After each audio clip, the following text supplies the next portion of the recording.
Hey everybody, video here for you today. Ancient history news. I think it's been about a week, so let's get going here. First story has everything to do with stuff found under the sands of Egypt, but it really developed at JFK Airport. Let's just read. Here's a story. This came out 2 days ago. I will leave all these links below. It says, man accused of smuggling ancient Egyptian artifacts through JFK in dirty suitcase. Right down here are some of the artifacts that he tried to smuggle into the country. That is a big no-no. Seized by the U.S. Department of Homeland Security, and a lot of these artifacts had fresh dirt in them, as though they were just dug up, but I see a lot of different things down here. It says a Brooklyn man was indicted for allegedly trying to smuggle hundreds of Egyptian artifacts stuffed inside dirty suitcases through JFK Airport, including some nearly 4,000-year-old relics. Federal prosecutors announced Monday. Ashraf Omar Eldarar, 47, was caught at the Queens Airport in January, allegedly carrying 3 suitcases filled with 590 antiquities covered in foam and bubble wrap. Federal prosecutors said these cultural treasures traveled across centuries and millennia, only to end up unceremoniously stuffed in a dirt-caked suitcase at JFK. Here are a few of the other objects that were confiscated. It says among the relics were objects made for funerary practices of the Egyptian royalty, such as gold amulets and wooden tomb models, including one that dated back to around 1900 BC, prosecutors claim. There was also 2 funerary stela, or stone monuments to the deceased, hailing from the Roman period. The feds claim officials found a portrait of a Ptolemaic king carved on a tablet that had been originally part of a royal building or temple. Prosecutors said the man did not have any required documentation from Egypt authorizing the export of these artifacts. Next story, it's kind of by request. I've been asked quite a few times, is there anything new with the Younger Dryas time period? Well, let's go down to Chile today. This is called Polaco, right down here near the southern tip of South America. There were some new findings made right down here.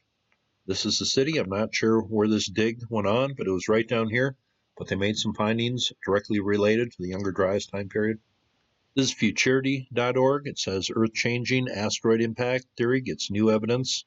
This is a fairly new story. It says researchers have discovered new evidence to support the Younger Dryas impact hypothesis, which postulates that a fragmented comet slammed into the Earth close to 12,800 years ago. Here's the dig site. It says the researchers found evidence of a comet impact at the Polaco dig site in the suburb of Osorno province in Chile. It says the hypothesis maintains the impact caused rapid climatic changes, megafaunal extinctions, sudden human population decrease, and cultural shifts in widespread wildfires known as biomass burning. The hypothesis suggests a possible triggering mechanism for the abrupt changes in climate at the time, in particular a rapid cooling in the northern hemisphere called the Younger Dryas, amid a general global trend of natural warming and ice sheet melting that show changes in the fossil and sediment record. It says a major expansion. We have identified the Younger Dryas boundary layer at high latitudes in the southern hemisphere at near 41 degrees south, close to the tip of South America. This is a major expansion of the extent of the Younger Dryas boundary event. The vast majority of the evidence to date has been found in North America. This discovery began several years ago, according to Comet, when a group of Chilean scientists studying sediment layers at a well-known quaternary archaeological site in Polaco recognized changes known to be associated with the Younger Dryas boundary impact event. They included a black mat layer dating down to 12,800 years ago in age that coincided with the disappearance of South American Pleistocene megafauna fossils and an abrupt shift in regional vegetation and the disappearance of human artifacts. It talks about melt glass, microspherules, and impact proxies found at the site. It talks about chromium. It says, it's by far the biggest burn event in this region we see in the record that spans thousands of years, and they think that 10% of all biomass on Earth was set on fire. It says, furthermore, the burning coincides with the timing of major Younger Dryas-related burning events in North America and Western Europe. Younger Dryas impact has only been studied for about a decade and a half, so you got to consider it new research. As time goes on, I think we might put our finger on what exactly happened roughly 12 to 13,000 years ago. Next story, let's go down to the UK. I've talked about Ireland, Scotland, England lately. Let's go down to Wales. This story kind of caught my eye. Some real knuckleheads out here. This is called TorClawdd right down here. An ancient henge, ancient ring down here. Just kind of barely perceptible on Google Earth right down here. This is on top of a rise here. Certainly doing astronomical observations here. The dating on this place goes back 3,000 years, maybe 5,000 years. I'm really not sure.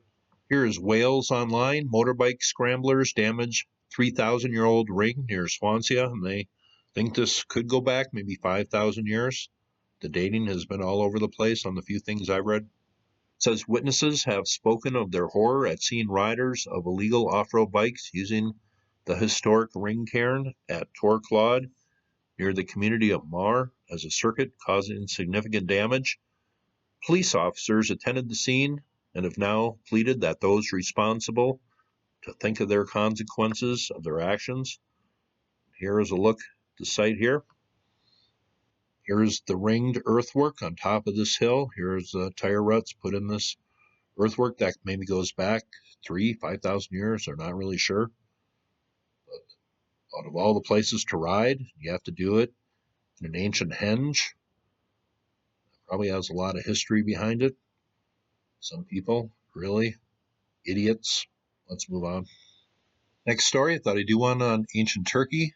Thought briefly about doing one on the Donald Trump-like rock that attracts visitors to southern Turkey. Right there, but nah, that'd be too easy. Thought we'd go down to Patara today. This is an ancient city, pretty close to the sea here, right down here. Some pretty famous people were hanging out here a long time ago. Here's a look overhead, this ancient city here. Let's just go down and take one peek here. Here's a look down on the ground, probably the gates to the city from ancient times, some stonework in the ground here.